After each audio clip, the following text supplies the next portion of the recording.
এই ইটস পিকাহ। তো আমরা এখন চলে আসছি জানি না কোথায়, এটা একটি উত্তরার দিয়াবাড়ির সাইড দিয়ে একটা রোড ছিল, ওই দিক দিয়ে ঢুকে আরেকটা রোড ছিল, ওই দিক দিয়ে ঢুকে আমরা ভিতর দিয়ে ঢুকে পড়ছি।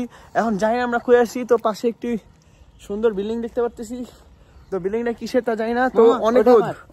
তো ওই আমরা ডিসাইড করছি ওইখানে যেই 4-5টা সুন্দর সুন্দর বিল্ডিং আছে, 4-5টা না বহু, একটা ওর, একটা আমার, একটা আমার শ্বশুরের, একটা ওর শ্বশুরের। তো আমরা ভাগ করে নিয়েছি নিজেদের মধ্যে।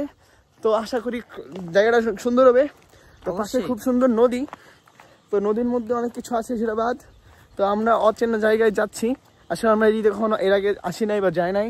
তো আমরা হলো একটা বোটে উঠবো, তো বোট খুঁজতে এই পাশে ছিল দিয়াবাড়ি যে 18 নম্বর ব্রিজের ওই সাইডে যে বোট ছিল ওটা উঠতে চাইছিলাম, পরে আবার বললাম না, আমরা এই পাশে সুন্দর একটা নদী আছে, নদীর বোটে উঠি। এটা নদী নাকি জানি না, যাই হোক এই বোটে ওঠার জন্য আমরা হাঁটতেছি। তো হাঁটতে তো এই পাশে বোট নাই, তো আমরা ওই দিক দিয়ে যাবো, যাইতে যেতে যেতে মানে যেখানে পৌঁছাবো ওইখানে দেখি কি আছে। তো লেটস অ্যাডভেঞ্চার হবে, যাই হোক বা ইংলিশ পাই না। তো yes very good, tata bye bye, দেখা হবে আবার নতুন কোনো গন্তব্যে।